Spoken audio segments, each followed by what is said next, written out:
السلام علیکم. سیاست.pk کے ساتھ میں ہوں تیمور مرزا اور اس وقت ہمارے ساتھ موجود ہیں پاکستان تحریک انصاف کے چیئرمین جناب Imran Khan. Sir thank you very much for your time. Sir first question یہ کہ ڈان لیکس کا یہ جو سارا معاملہ تھا، اگر آپ کے پاس اقتدار ہوتا تو آپ اس سارے فیاسکو کو کس طریقے سے ہینڈل کرتے؟ پہلے تو میں siyaset.pk.com کو مبارک دیتا ہوں، آپ کو خراج تحسین پیش کرتا ہوں کہ آپ نے پاکستانی انٹرسٹ کو، پاکستان کی قوم کے مفادات کے لیے ایک جو سیاسی شعور پیدا کیا ہے ساری سوشل میڈیا پہ. میں آپ کو خاص طور پہ اس کی خراج تحسین پیش کرتا ہوں. دیکھیں، ڈان لیک ایک بڑی سمپل چیز ہے، نیشنل سیکیورٹی ایشو ہے. اس کو ایسے دیکھیں کہ اور ایک ڈیموکریٹک ملک جس کے اندر ایک سیکیورٹی ایشو آیا تھا تو وہ کیا اس کے نتائج آئے. آپ کے سامنے ہلری کلنٹن جب وہ الیکشن ہاری تو انہوں نے کہا کہ میں صرف الیکشن اس لیے ہاری ہوں کہ میری ایک ای میل ایک سیکیورٹی لیکس کے اوپر انویسٹیگیشن تھی، حالانکہ کوئی چیز اس کے خلاف ثابت نہیں ہوئی، لیکن کیونکہ وہ سیکیورٹی لیک ہوئی تھی اور میرا نام لگ گیا تھا اور میرے اوپر الزام لگا تھا، میں الیکشن ہار گئی. یعنی کہ وہ پینٹاگن نے نہیں اس کو الیکشن ہرایا، فوج نے نہیں ہرایا، اس کو امریکہ کے لوگوں نے ہرایا، کیونکہ سیکیورٹی امریکن لوگوں کی ہے. یہ بھی جو سارا ڈان لیکس کا ایشو ہے، یہ ایک بہت ایک پاکستانی فوج کو ذلیل کرنے کا، دنیا میں ڈسکریڈٹ کرنے کا، جو ہمارے دشمن فوج کے خلاف نیریٹو استعمال کرتے ہیں کہ پاکستانی فوج دہشت گردوں کو سرپرستی کرتی ہے، وہی نیریٹو یہ ڈان لیکس میں نکلا. اور ادھر سے نکلا کہ جو ایک کلوز ڈور میٹنگ ہو رہی تھی جس میں پرائم منسٹر اور آرمی چیف تھا، اس کے اندر سے اس میٹنگ کی لیک ہوئی. اور جب انہوں نے ان کا جو میڈیا، ان کا جو انفارمیشن سیکرٹری تھا، اس کو نکالا، تو اس کا مطلب کہ ان کے میڈیا نون لیگ کے میڈیا سیل کے ذریعے ریلیز ہوئی ہے. اب اصولاً تو یہ 48 گھنٹے میں مسئلہ حل ہونا چاہیے تھا، کیونکہ یہ کتنا مشکل تھا، تھوڑے سے لوگ تھے، بڑی جلدی پتہ چل جانا تھا کہ کس نے لی. انٹیریئر منسٹر نے بھی یہی کہا تھا. لیکن کیونکہ اس کے پیچھے اور سارے پاکستان میں اب یہ تاثر ہے کہ مریم نواز تھیں، کیونکہ وہ اس گورنمنٹ کا اور نواز شریف کا، اور جو خیر نون لیگ تو کچھ نہیں ہے، سب کچھ نواز شریف ہے، بادشاہ، اس کے میڈیا سیل کی انچارج تھی. سب کو پتہ ہی ہے کہ وہ باقاعدہ ہر روز میٹنگ لیتی تھی میڈیا سیل کی. لہٰذا یہ اتنا لمبا اگر چلا ہے تو اس کا مطلب کہ ان کو ڈر تھا کہ اگر اس میں صحیح انویسٹیگیشن سامنے آ جائے تو مریم نواز پھنس جاتی ہیں. ہو سکتا ہے ان کو کوئی ڈائریکٹ لنک بھی نہ ہو، لیکن اگر وہ میڈیا سیل کی انچارج تھیں اور اس میڈیا سیل سے جب گئے تو ان کے اوپر انگلی آ رہی تھی، اس لیے انہوں نے اتنا لمبا ڈیلے کیا. اور میرے خیال میں کہ اس کا بہت بڑا نقصان پہنچا پاکستان کو. دیکھیں، پاکستانی فوج کو آپ اگر بدنام کرتے ہیں دنیا میں، وہ آپ کی سیکیورٹی کی رکھوالی کر رہی ہے، وہ فاٹا میں ہے، وہ وہاں سیکیورٹی کر رہی ہے، بلوچستان میں ہے، کراچی میں ہے، بارڈرز کے اوپر ٹینشن ہے، ایران کے بارڈر پہ ٹینشن، افغانستان بارڈر پہ ٹینشن ہے، LOC پہ فائرنگ ہے. تو اپنی فوج کو اپنا ملک کا پرائم منسٹر کی طرف سے جو، یعنی اس کی پارٹی پرائم منسٹر کی طرف سے جب اس طرح بدنام کیا جاتا ہے تو یہ ایک نیشنل سیکیورٹی کا ایشو بنتا ہے. یہ فوج اور PMLN کے بیچ میں نہیں تھا. بالکل. خان صاحب، اس کے بعد جس طرح یہ ڈان لیکس ریزالو ہوئی ہے، اس کے بعد آپ کو پیناما کی JIT سے کیا ایکسپیکٹیشنز ہیں؟ سٹنگ پرائم منسٹر کے خلاف یہ JIT کیا کر سکتی ہے آپ کو لگتا ہے؟ دیکھیں، میں صرف امید سپریم کورٹ سے ہے. اب تک سپریم کورٹ نے یہ جو کیس بھی سنا ہے، یہ بھی پاکستان میں پہلی دفعہ ہوا ہے. کبھی ہوا ہی نہیں کہ سٹنگ پرائم منسٹر کی اس طرح تلاشی لی جائے. اور جس طرح اس کو سپریم کورٹ کے ججز کے جو ریمارکس ہی آپ اگر سن لیں تو یہ تو کبھی گاڈ فادر اور پانچوں ججز نے کسی نے بھی قطری کا خط قبول نہیں کیا. اور قطری کا خط کا مطلب کہ سارا ڈیفنس قبول نہیں کیا. تو اگر اب یہ مزید وضاحت نہ کر بیٹھے تو یہ نواز شریف تو پرائم منسٹر نہیں رہ سکتا. یہ تو نااہل ہے، جس طرح 3 میں سے 2 ججز نے کہا ہے. تو ہمیں تو امید ہے کہ انصاف ملے گا JIT سے. خان صاحب، بنی گالا پہ بھی آج کل بڑا ذکر ہے کورٹ میں، تو آپ تو کوئی قطری لیٹر تو تیار نہیں کر رہے؟ دیکھیں، قطری لیٹر ان کو چاہیے ہوتا ہے جنہوں نے چوری کیا ہو پیسہ، جنہوں نے ٹیکس کی چوری کی ہو، جنہوں نے منی لانڈرنگ کی ہو، اور پھر جن کے پاس کوئی منی ٹریل نہ ہو یا ان کے پاس کوئی ثبوت نہ ہو کہ جناب یہ میں نے چیز لی ہے، پیسہ کدھر سے آیا. تو سپریم کورٹ میں میرا سارا چیز پڑا ہوگا، کدھر سے پیسہ آیا، وہ لنڈن کا فلیٹ خریدنا وہ میں نے بیچا، کیسے بینکوں سے پیسہ پاکستان آیا، کوئی قطری شہزادے کی ضرورت نہیں پڑے گی.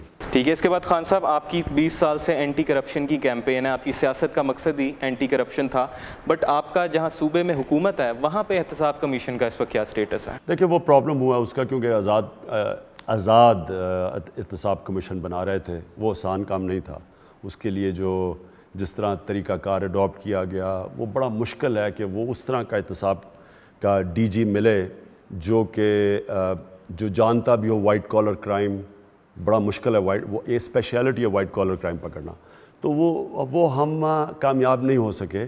اب ہم نے فیصلہ کیا کہ ہم جو چیف جسٹس ہے پشاور ہائی کورٹ کا، اس کے نیچے احتساب، اس کو کہیں گے کہ آپ ڈی جی احتساب چوز کریں تاکہ غیر جانبدار ہو، تاکہ جو بھی وہ ایکشن اٹھائے تو کوئی یہ نہ کہے کہ جی پولیٹیکل وکٹمائزیشن ہے. ٹھیک ہے. خان صاحب آپ نے کے پی کے میں ایسا کیا پرفارم کیا ہے کہ آنے والے الیکشنز میں لوگ آپ کو ووٹ دے کے ملک کا پرائم منسٹر بنائیں؟ کے پی کے اندر پہلی دفعہ وہ ڈیولپمنٹ ہوئی ہے جو اصل ڈیولپمنٹ ہے، جس کو کہتے ہیں ہیومن ڈیولپمنٹ. انسانوں کے اوپر ڈیولپمنٹ کی گئی ہے، انسانوں کی تعلیم کے اوپر سب سے زیادہ، میرے خیال میں کوئی 60 ارب سے لے کے کوئی 130-34 ارب پہ ایجوکیشن بجٹ گیا ہمارا. ہیلتھ کے اوپر کبھی بھی اتنا پیسہ نہیں خرچ ہوا، اور جو سارا ہیلتھ سسٹم ریسٹرکچر کیا ہے وہ بڑا مشکل کام تھا، اور انشاءاللہ وہ مثال بنیں گے پاکستان میں. لوکل گورنمنٹ سسٹم کہ پاور نیچے پکڑا دیا، لوگوں کو اختیارات دے دیا ڈیولپمنٹ کے، یہ کہیں کبھی نہ پاکستان میں ہوا ہے اور ابھی بھی کسی صوبے میں نہیں ہو رہا. اور پھر فیوچر جنریشنز کے لیے جو میرے خیال میں لوگ ریئلائز نہیں کر رہے، پاکستان بڑا سسیپٹیبل ہے گلوبل وارمنگ میں، نمبر 7 پہ ہے، سب سے زیادہ ملک جو متاثر ہوگا. تو ایک صوبے نے جو کام کر دیا انٹرنیشنلی ریکگنائز ہو گیا، 80 کروڑ درخت لگا دیے ہیں، اور سال کے اینڈ تک 1 ارب درخت لگانا، یہ ایک بہت بڑی اچیومنٹ تھی. اور میں سمجھتا ہوں کہ میرے لیے تو یہ اس لیے کہ یہ ہماری فیوچر جنریشنز کے لیے ان کی فیوچر کے لیے ضروری ہے، یعنی یہ آپشن نہیں ہے، یہ بہت بڑی کام کیا ہے. اور پھر پولیس سسٹم دیکھیں، عام آدمی کا مسئلہ ہوتا ہے پولیس سے، اور پھر دوسرا پٹواری.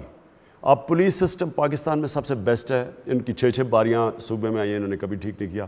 اور جو پٹواری سسٹم ہے، آج آپ چلے جائیں پختونخوا میں تو آپ کو خوشی ہوگی کہ جو کرتے ہیں پٹواری، پیسے لیتے ہیں، رشوتیں لیتے ہیں، وہاں پختونخوا کے اندر نہیں ہے. ٹھیک ہے. خان صاحب اس کے بعد یہ چیز کہ پرائم منسٹر کہتے ہیں کہ ابھی آپ جلسے پہ ہی جا رہے ہیں، تو ان کو لگتا ہے کہ آپ جلسیاں کر رہے ہیں، یہ کیا وجہ ہے؟ اصل میں پرائم منسٹر کی میں یہ تو کہنے لگا تھا کہ اپنی اینک کا نمبر ٹھیک کریں، کیونکہ ان کو پتہ چل جائے گا کہ کدھر جلسہ ہو رہا ہے اور کدھر جلسی ہو رہی ہے. لیکن اصل میں یہ اینک کا بھی ایشو نہیں ہے. نظر تو ویسے ان کی ٹھیک ہے. نہیں، وہ اینک کا ایشو نہیں ہے، وہ جھوٹ بولتے بہت ہے. ان سے سچ بولنا بڑا مشکل ہے، اور ان کے جھوٹ خیر پبلک، ان کی بدقسمتی یہ ہے کہ یہ موبائل فون کا زمانہ ہے. آپ ہی خود ہی لوگ جا کے پکچریں لے لیتے ہیں، سب کو عوام کو پتہ چل جاتا ہے کہ کس کا جلسہ ہو رہا ہے، کس کی جلسی ہو رہی ہے. لیکن اپنی کریڈیبلٹی کھو بیٹھتے ہیں اس طرح کی فولش باتیں کر کے کہ اپنے تھوڑے سے لوگ ہیں پیچھے کرسیاں خالی ہیں اور تمبو کے نیچے جلسہ کر رہے ہیں، تمبو کے نیچے، اور کہہ رہے ہیں میلوں دور کرسیاں پڑی ہیں. تب کون سا میل لمبا آج تک پتہ نہیں تمبو ہے. اور دوسرے جو واقعی بڑے جلسے ہیں وہ کہتے ہیں جی وہ خالی کرسی. خیر یہ ان کی خان صاحب پرائم منسٹر ہاؤس بڑا ٹھنڈا ہوتا ہے، آپ کو پتہ ہے اس وقت کتنی گرمی ہے پاکستان میں، تو آبویسلی پھر ٹینٹ لگانے پڑتے ہیں. خان صاحب اس کے علاوہ یہ بتائیے گا کہ دھاندلی کو آپ نے بڑا میسو اس کے اگینسٹ کیمپین کی، بٹ پچھلے 2 سالوں سے وہ اس طریقے سے آپ اس کو ایشو کو ٹیک اپ نہیں کر رہے. اوورسیز ووٹرز کا مسئلہ، ایک تو اوورسیز ووٹر کو پوری سازش کر رہے ہیں کہ اوورسیز پاکستانیز کو ووٹ نہ ملے، گورنمنٹ بھی کہہ رہی ہے ساتھ، اور الیکشن کمیشن کے ساتھ ملی ہوئی ہے، اور اس کے اوپر ہمیں سپریم کورٹ پہ بھی جانا پڑے ہم جائیں گے. نمبر 2 چیز یہ ہے کہ ہم نے ایک چارٹر لے کے آ رہے ہیں، ابھی الیکٹرل ریفارم کمیٹی بیٹھی ہوئی ہے، ہم ایک چارٹر لے کے آ رہے ہیں کہ ہم اب جو الیکشن ہوگا، جب تک صاف اور شفاف الیکشن نہیں ہوگا، نیوٹرل امپائرز کے نیچے ہم نے الیکشن نہیں ہونے دینا. کیونکہ ایک دفعہ الیکشن ہو جاتا ہے اس کے بعد پھر کوئی کچھ نہیں کر سکتا، پھر تو یہ کوئی سنتا ہی نہیں ہے. خان صاحب لاسٹ کویسچن یہ بتائیے گا، لوڈ شیڈنگ پہ پچھلا الیکشن بھی ایک پارٹی نے جیتا دوسری نے ہارا، اور یہ الیکشن بھی اسی طرح لگ رہا ہے کہ لوڈ شیڈنگ پہ ہوگا. آپ کی کیا پالیسی ہے؟ دیکھیں لوڈ شیڈنگ جب ملک میں کوئی بھی ادارہ یہ نہیں ٹھیک چلا رہا ہے، مجھے ایک بتائیں، پی آئی اے ٹھیک چل رہی ہے، اسٹیل مل بند ہو گئی ہے، بجلی کا یہ جو لوڈ شیڈنگ ہے، یہ ساری کرپشن دیکھ لیں اس کے اندر، جو انہوں نے آئی پی پیز کو 480 ارب روپیہ دیا تھا، جس میں اب ثابت ہو گیا کہ 62 ارب تو ان کی جیبوں میں گیا ہے. تو جب کوئی ادارہ ہی نہیں ٹھیک چل رہا تو کیا کوئی سمجھتا ہے کہ یہ بجلی ٹھیک چلا لیں گے؟ انہوں نے کون سی ابھی تک ایسی چیز کی ہے جو کامیابی سے کی ہے؟ ایک کرکٹ میچ کلب میچ کروا دیا تو وہ بھی اشتہار دے دیے کروڑوں روپے کے کہ جی پتہ نہیں وہ بیچارے ٹیچر ریلو کٹے وہاں سے باہر سے بلوا کے، تو وہ بھی یعنی وہ میچ اچیومنٹ ہے اس کو اپنی اچیومنٹ بنا لیا. یعنی اتنے ڈیسپریٹ ہیں یہ لوگ. اس لیے یہ اگلا الیکشن ہوگا ان کی نااہلی، ان کی کرپشن پہ، نواز شریف کی جھوٹوں کی داستان کے اوپر، اور جس میں لوڈ شیڈنگ بھی شامل ہوگی کیونکہ لوگوں کے بہت برے حال ہیں یہ جو بجلی نہیں ہے. تو یہ تھے پاکستان تحریک انصاف کے چیئرمین عمران خان. ہمارا یوٹیوب چینل سیاست.pk سبسکرائب کیجیے گا. انٹل نیکسٹ ٹائم، اللہ حافظ.